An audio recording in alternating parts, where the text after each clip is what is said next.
Joseph Roy Metheny's story didn't begin in darkness, though darkness seemed to wait for him even in childhood, curling around the edges of his life long before anyone knew his name.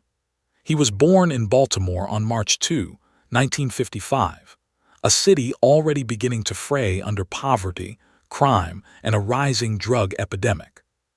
His early years were stamped with instability, long stretches of absence from both parents, constant moving, and a sense that the world had shrugged at him rather than raising him.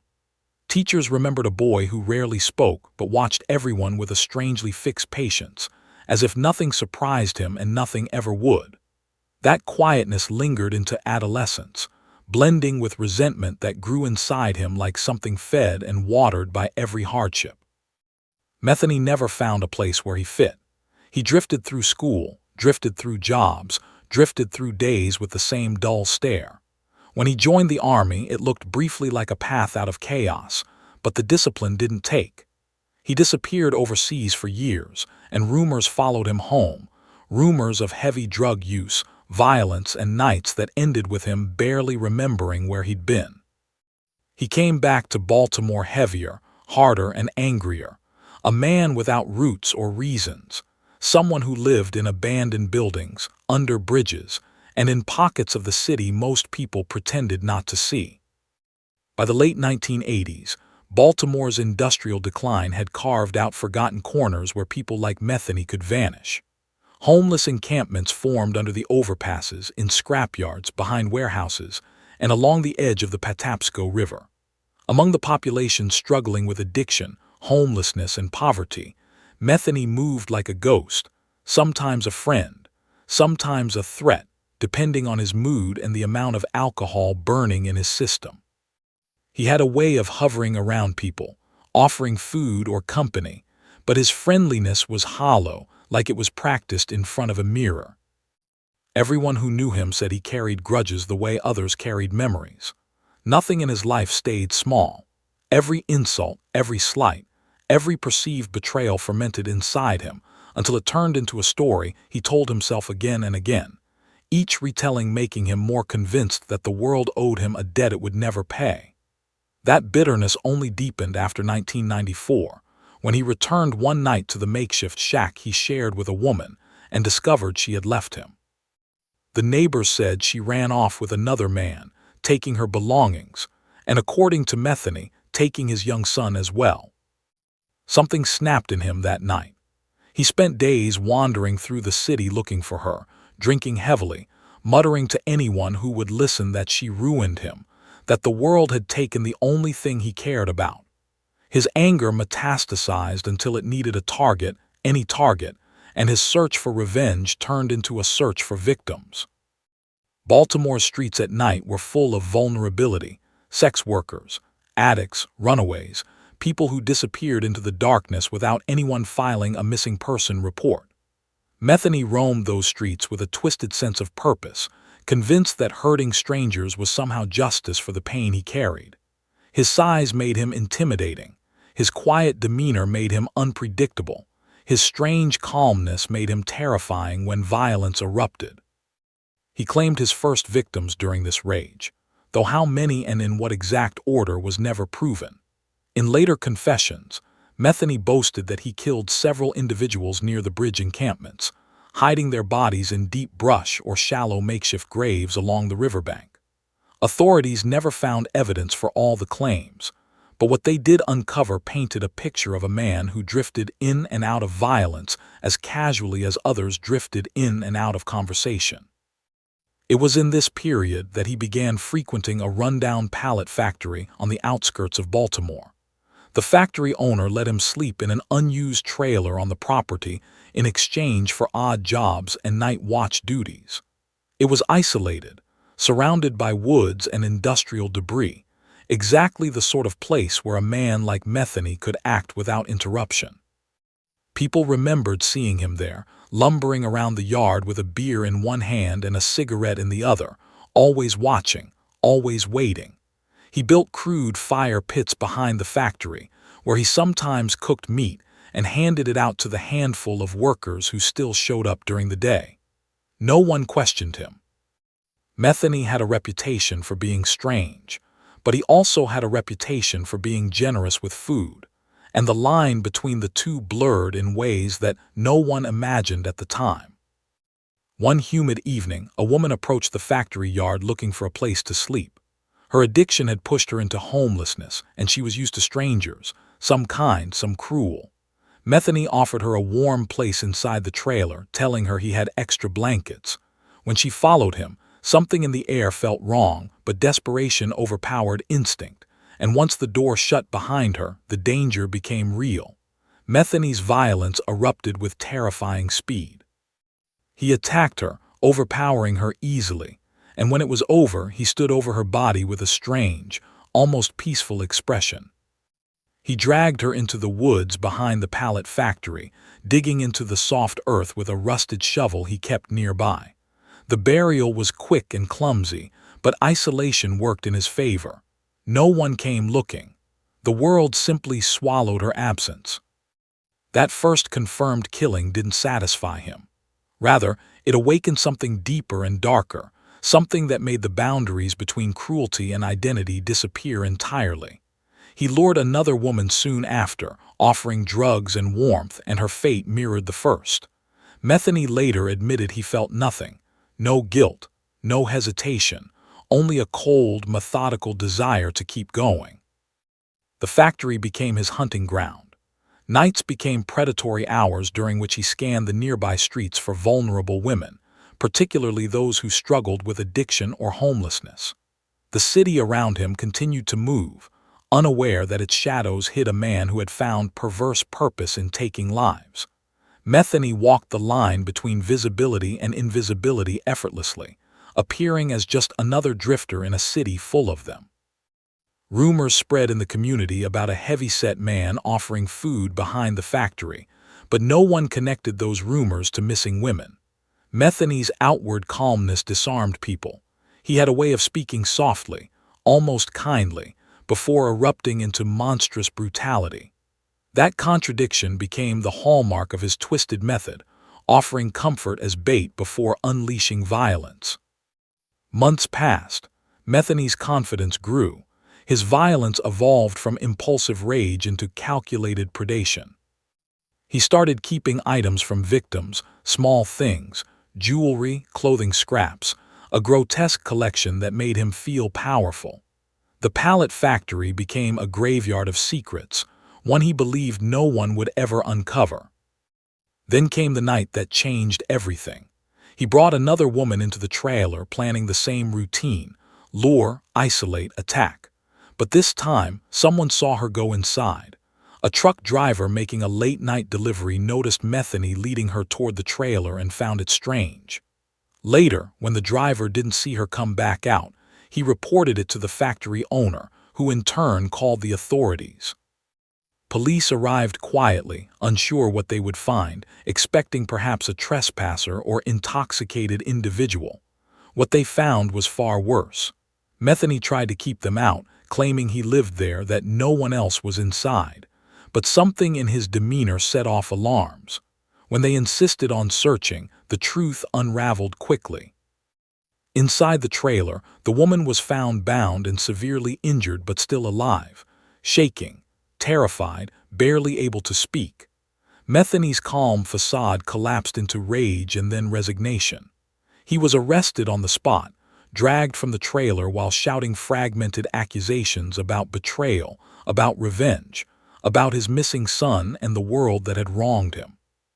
But that rescue was only the beginning. Once in custody, Metheny began to talk, at first in cryptic statements, then in full confessions that horrified even seasoned detectives. He spoke calmly, almost proudly, detailing killings no one had known about, describing scenes with chilling clarity. He claimed he murdered more than a dozen people. He claimed he dismembered victims.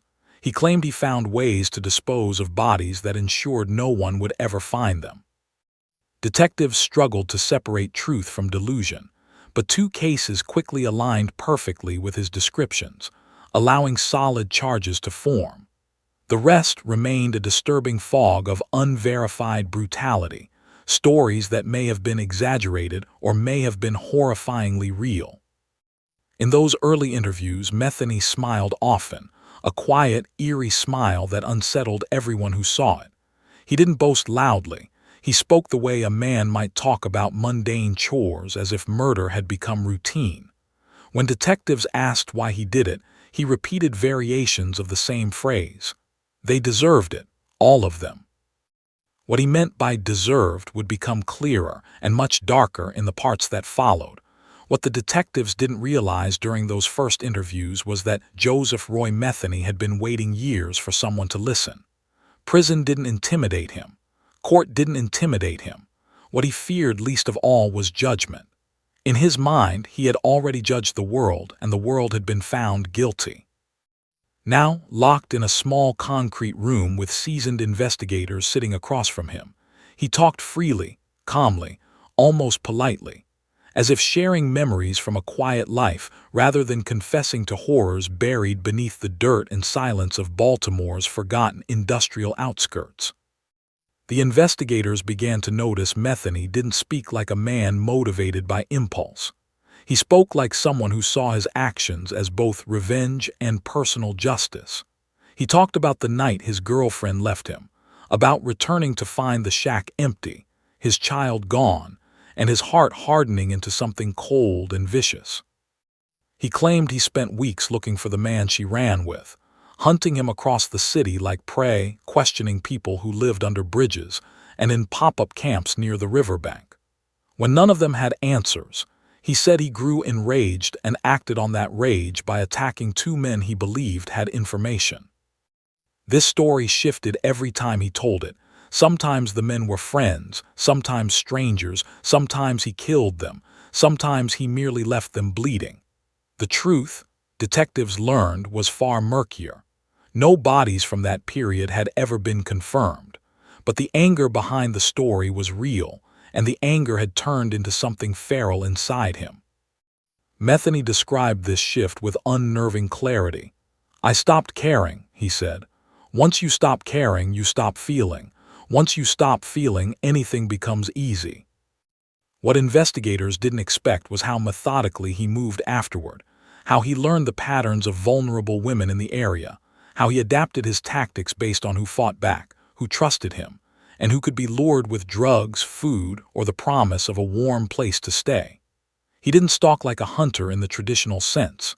Instead, he positioned himself like bait. He made himself visible in the right places, at the right times, among people desperate enough to overlook danger. The pallet factory became the center of his orbit. It offered isolation, privacy, and a sense of ownership he had never known in his childhood or adulthood. In that trailer with its dim lighting and creaking floor, Metheny operated as if he were building a fortress of secrets. Workers came and went, trucks rumbled by, but the yard was spacious and disconnected enough that screams could be muffled, bodies moved, and evidence erased without stirring suspicion. He told detectives how he brought women to the factory, offering them safety and warmth. Sometimes he spent hours talking to them first, letting them relax, letting them believe he was harmless. Other times he attacked the moment they stepped inside. He described each event not with remorse but with a strange satisfaction, as if proud of the control he exerted. One detail the detectives found particularly chilling was how Metheny spoke about cleaning up after the murders. He explained calmly how he dragged bodies into the woods behind the factory, digging shallow pits and covering them with debris. The factory's location, surrounded by mud, thick brush, and abandoned industrial scraps, created a perfect burial ground. Over time, he grew more confident, believing no one would ever search those woods. But his story didn't end with burial. In certain confessions, he claimed to have done things darker than burial, things meant to make the bodies truly disappear. Some of those claims were so grotesque that even experienced investigators felt physically sick hearing them, though no evidence was ever found to confirm them. Whether Metheny invented such details or relished the shock they caused was unclear. But the man sitting in the interrogation room spoke as if the boundaries of horror meant nothing to him. The detectives worked to verify his stories. They found 2 victims whose deaths matched his descriptions down to the smallest detail. They found remains at the factory property, remains that told the truth he refused to tell directly. Still, so many of his alleged victims remained unaccounted for. Metheny insisted he had killed up to 10, maybe 12, maybe 7. His number changed each time. It was as if even he couldn't keep track or simply didn't care to. As they pieced together the timeline, investigators learned how Metheny used his size not just to intimidate but to restrain victims. Witnesses from the homeless community described him as huge, strong, quiet, and the type you don't fight. His violence felt like an extension of his bitterness, a physical manifestation of the resentment he nurtured like a poisonous pet. While sitting in his jail cell awaiting trial, Metheny behaved like a man who already knew his fate. He read newspapers, joked with guards, slept for long stretches, and asked for food constantly. Guards said he seemed more annoyed by the routine of prison life than by the idea of spending the rest of his life incarcerated. What truly irritated him was boredom. He craved attention, conversation, audience. That craving was why he kept talking. In later interviews, he expanded his stories, adding new layers of depravity, sometimes contradicting earlier statements. Detectives realized he came alive when recounting violence. He enjoyed shaping the narrative, enjoyed being center stage, enjoyed knowing others were disturbed by his words. It made him feel powerful, something he had rarely felt growing up. The prosecutor preparing the case against him faced the challenge of presenting reliable evidence amid Metheny's ocean of inconsistent claims. Across multiple interviews, he alternated between boasting and withdrawing, sometimes claiming responsibility for crimes he couldn't possibly have committed, sometimes minimizing the ones he clearly did. His psychological profile hovered between rage-fueled predator and opportunistic killer, between self-pitying victim and cold-blooded manipulator. One thing remained constant: his complete lack of remorse. When asked if he regretted anything, he responded with a chilling simplicity: "Regret is for people who care." Court proceedings revealed the brutality of his crimes, focusing on the most verifiable cases. Families of victims sat in the gallery, listening to descriptions of how their loved ones died. Some cried silently. Others stared at Metheny, hoping for some sign of remorse that never came. He sat at the defense table with an indifferent expression, sometimes smiling faintly, as if the whole situation amused him. One investigator, a veteran of 20 years, said Metheny unnerved him in ways no other killer had. "He didn't brag loudly," he said. "He didn't try to scare us. He just talked like none of it mattered, like he was discussing something he watched on TV. That calmness, that's what stuck with me." Public reaction to the case was a mixture of shock, disgust, and fascination. Rumors spread quickly, wild stories about cannibalistic acts and secret caches of bodies. Newspapers printed sensational headlines, talk shows debated his motives, and the factory property became a point of morbid curiosity. People drove by hopping to glimpse the area where the murders occurred, not realizing that most of the horror lay beyond what eyes could see. Metheny didn't mind the attention. In fact, he embraced it. From behind bars, he gave statements to reporters, telling them how he felt no shame, how he believed his victims were beneath him, how he saw himself as a judge dealing justice to people who had wronged him indirectly through their resemblance to the woman who left him. To him, the world was divided into those who survived and those who deserved not to. His lawyers attempted to argue mental illness, pointing to his traumatic childhood and his long history of drug abuse. But psychiatrists evaluating him said he understood his actions perfectly. He wasn't delusional. He wasn't confused. He was fully aware and chose violence anyway. Yet even with all the overwhelming evidence, part of the city struggled to accept how Metheny operated for so long without detection. How many times had people walked past the pallet factory without knowing what lay behind the trailer walls?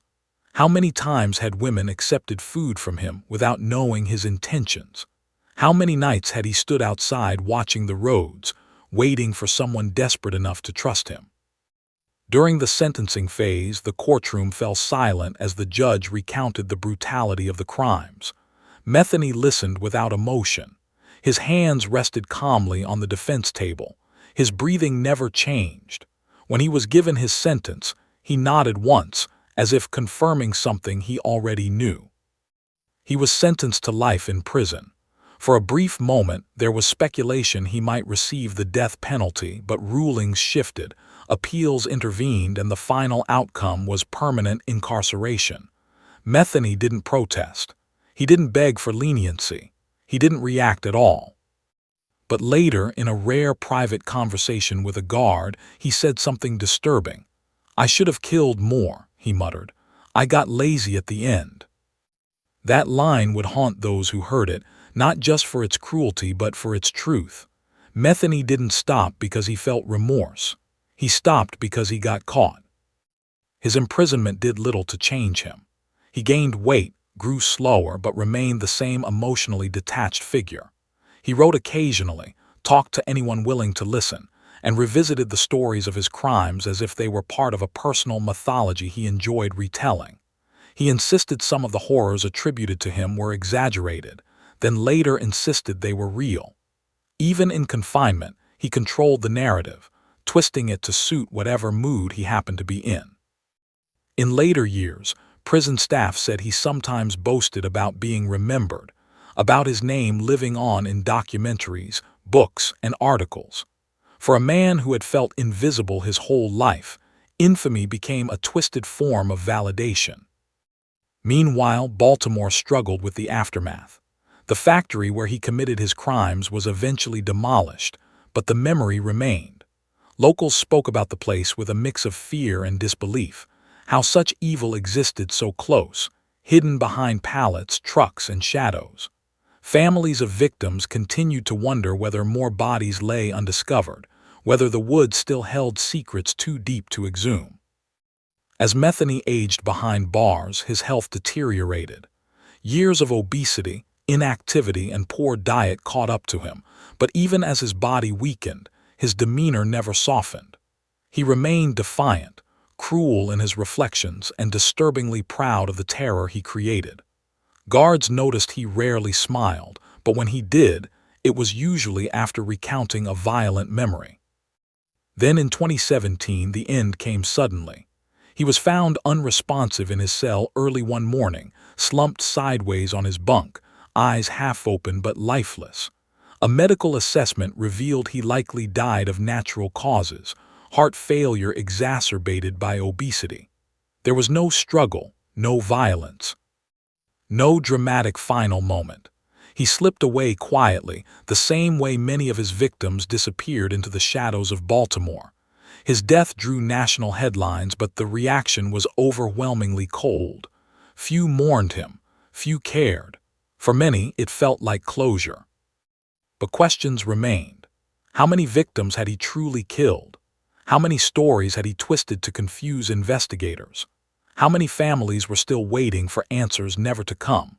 Metheny's legacy became one of ambiguity and terror, a story of a man who preyed on desperation, who blended into the forgotten corners of society, who weaponized loneliness and rage into something monstrous.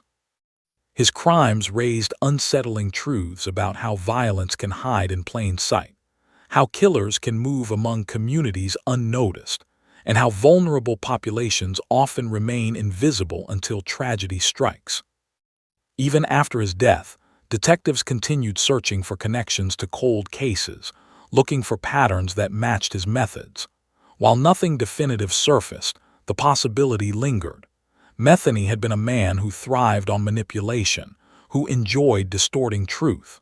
The idea that he took answers to the grave only strengthened the fear that some of his victims might never be identified. Yet despite all the atrocities, one fact remained painfully clear.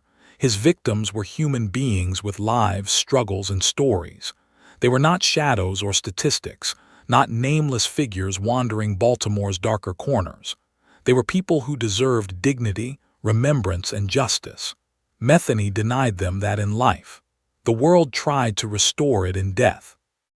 His name, forever tied to brutality, became a reminder of how darkness evolves, not suddenly, but gradually, fed by anger, neglect, obsession, and opportunity.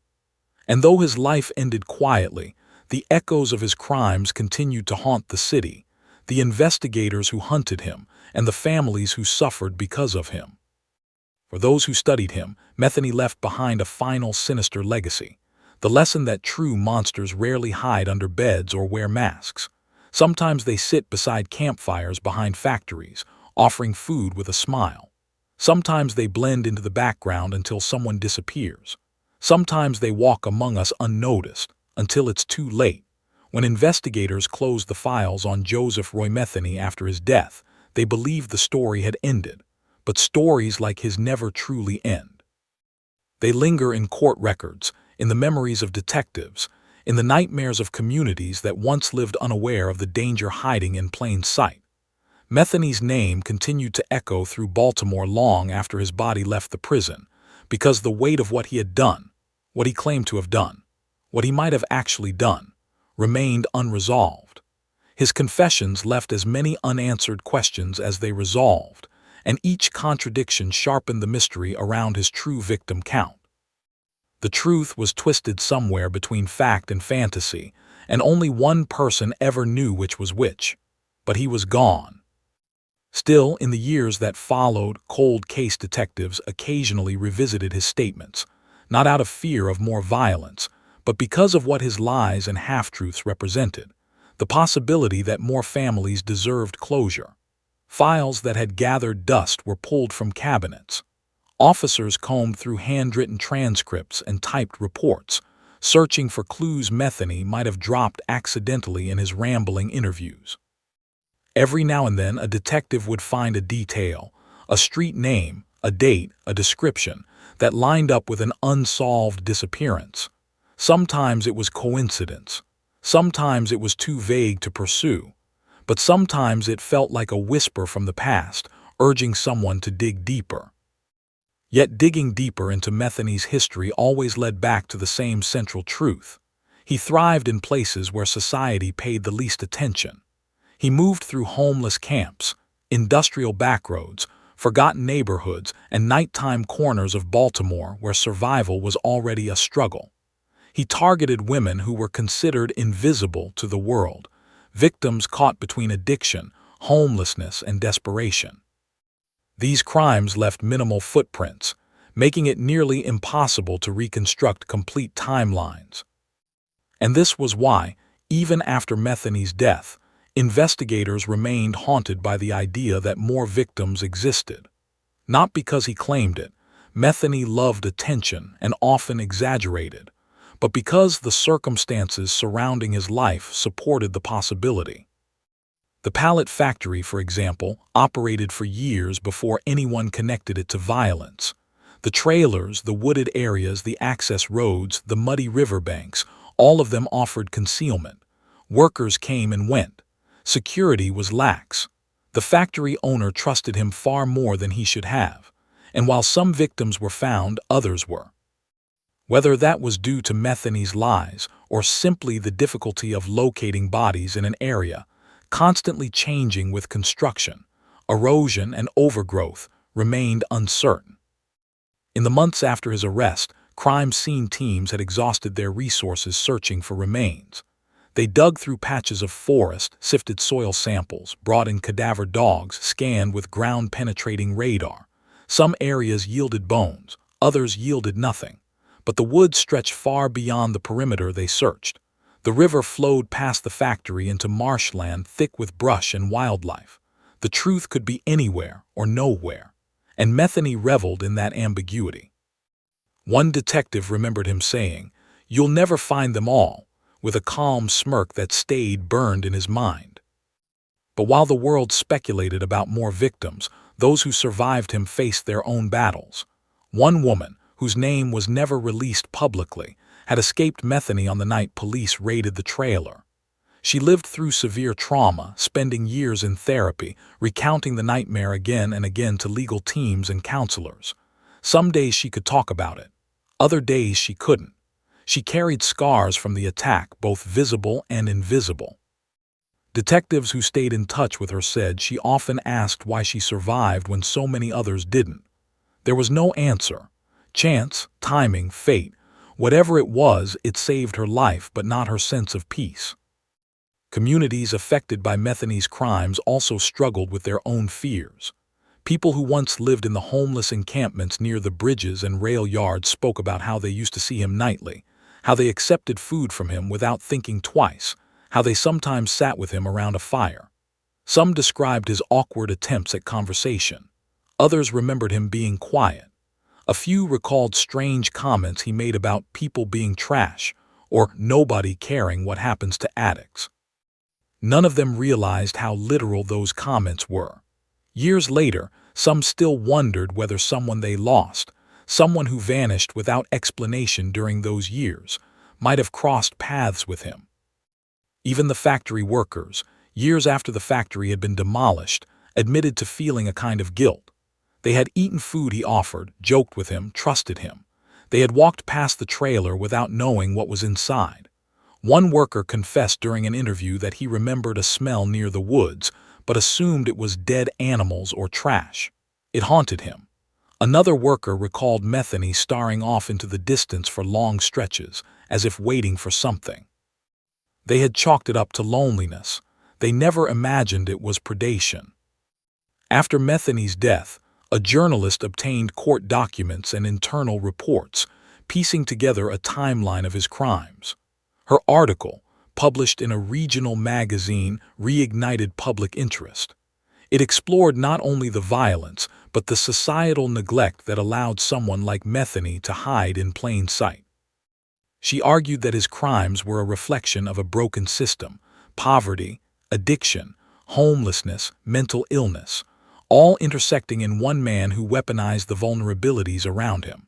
Her article drew praise for its depth but also criticism for humanizing him too much. It sparked debate, but it also highlighted a truth long ignored. Serial predators often thrive among populations the world overlooks. Yet none of the speculation, none of the analysis, none of the public debate could undo the fear Metheny created. His legacy remained a shadow over Baltimore's darkest corners. People talked about him in hushed tones, not because they feared his return, but because they feared what his existence represented. That monsters are not only born in nightmares, but sometimes shaped by real, preventable failures. That someone like him could exist again if the conditions allowed it. But one aspect of his case left investigators especially conflicted: Metheny's desire for notoriety. He wanted to be remembered.